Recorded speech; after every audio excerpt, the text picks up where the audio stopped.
समज दिली? अशा लोकांची गरज फडणवीसांना का भासते? का त्यांना काढून टाकता येत नाही? बेल लगाम गोपीचंद पडळकरांवरून अंजली दमानिया फडणवीसांवर बरसल्या. जयंत पाटील यांच्यावर केलेल्या विकृत पातळीवरील टीकेनंतर राष्ट्रवादी काँग्रेस शरदचंद्र पवार पक्षाचे अध्यक्ष शरद पवार यांनी थेट मुख्यमंत्री देवेंद्र फडणवीस यांना फोन करत पडळकर यांच्या प्रवृत्तीवरून सुनावलं.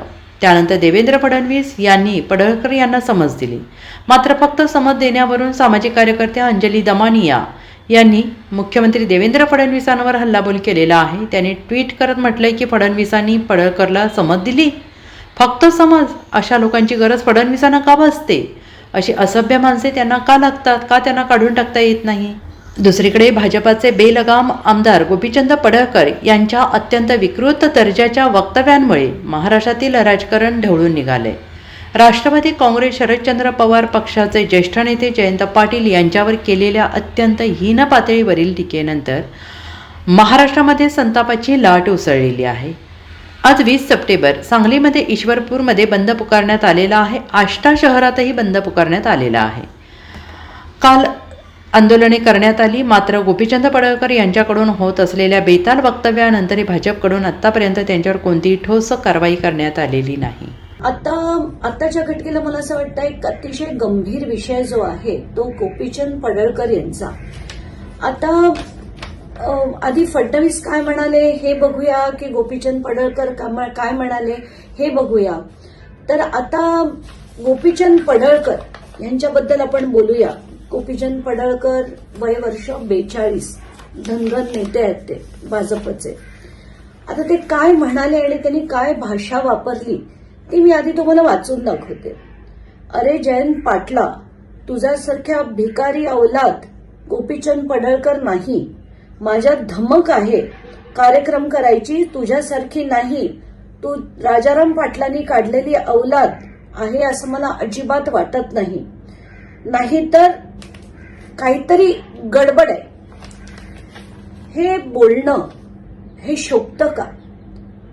आणि आता त्याच्यावर फडणवीसांनी काय सांगितलंय ते मी वाचून दाखवते. त्यांनी पहिला मुद्दा असा म्हटला की असं आहे की गोपीचंद पडळकरांनी जे स्टेटमेंट केलं ते योग्य आहे असं माझं मत नाही.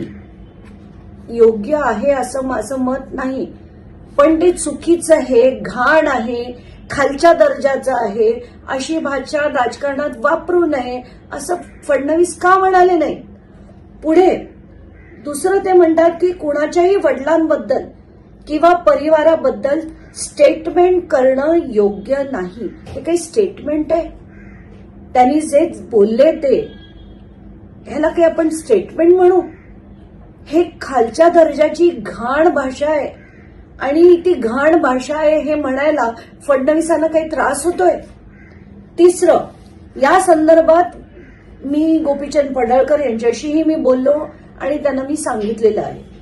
चौथं, ते म्हणतात की मला शरद पवारांचा फोन आला होता, ते या संदर्भात माझ्याशी बोलले आणि मी त्यांनाही सांगितलं की अशा प्रकारचं स्टेटमेंट जे आहे ते आम्ही कधीच त्याचं आम्ही समर्थन करणार नाही. समर्थन करण्याचा तर प्रश्नच येत नाही, पण त्याची तुम्ही टीका का केली नाही? त्या माणसाला ताबडतोब पक्षातनं सस्पेंड का केलं नाही? कोणाबद्दल बोलतोय तो? काही त्याला भान आहे?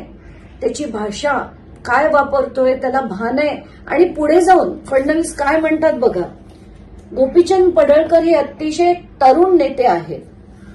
ते अतिशय अग्रेसिव्ह नेते आहेत आणि अनेक वेळा अग्रेशन दाखवत असताना आपल्या बोलण्याचा नेमका काय अर्थ निघेल हे ते लक्षात घेत नाहीत. आणि म्हणूनच मी त्यांना सांगितलंय की त्यांनी हे लक्षात घेऊनच आपण अग्रेशन ठेवलं पाहिजे. तुम्हाला भविष्यात चांगला नेता म्हणून मोठी संधी आहे, त्याच्यामुळे आपण बोलत असताना त्याचे काय अर्थ निघतील अशा प्रकारचा विचार केला पाहिजे. अरे काय अर्थ निघतील? मला खरंच फडणवीसांनी सांगावं की जे गोपीचंद पडळकर म्हणाले राजाराम पाटलांची अवलाद आहे का की काहीतरी गडबड आहे, याचा दुसरा अर्थ काय निघतो? काहीतरी म्हणजे मराठी भाषेत याचा जर काही अर्थ निघत असेल तो फडणवीसांनी आम्हाला समजवावा. काय बोलतो याचा पण आणि काय क्लॅरिफिकेशन देतो, कोणाची पाठराखण करतो आणि राजकारण आता कुठच्या स्तराला आपण नेतोय याचं काहीतरी उत्तर हे मुख्यमंत्र्यांकडनं अपेक्षित नाहीये का?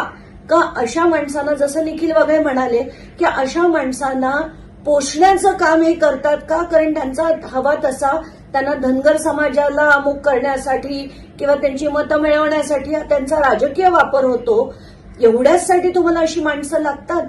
मला तर आता हे राजकारणाचा स्तर आणि पूर्ण भाजपचाच, कारण मला नाही वाटत आता भाजपत पूर्वीसारखी काही सुसंस्कृत माणसंच उरली आहेत आणि आता जी उरली आहेत त्यांना जर अशी भाषा चालत असेल तर कठीण आहे महाराष्ट्राचं, एवढंच म्हणायचं आता. Bureau report, SPN Marathi, Mumbai.